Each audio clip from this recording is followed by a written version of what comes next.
Hər vaxtınız xeyir dəyərli izləyicilər. Ramana Sovxozda 2 sot yarımda 3 otaqlı 13 sıra kürsü 6 qaraj köməkçi otaqlar. Bura evimizin qarajıdır.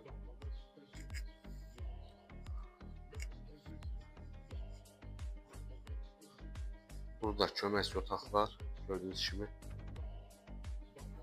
Geniş həyət.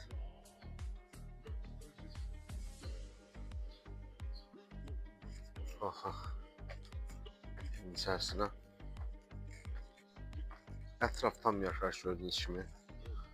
Marşrut yoluna 200 metr məsafədə. Buraya evimizin giriş hissəsi.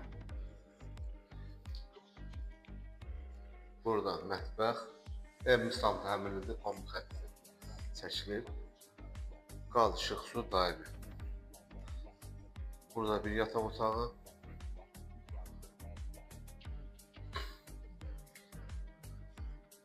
Bu ikinci yataq otağı.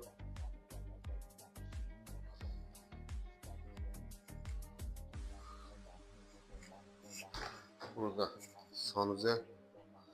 Aksesuarlar hamısı quraşdırılıb.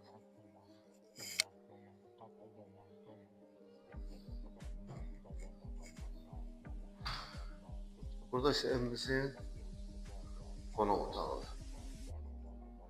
Gördüğünüz gibi geniş, səliqəli.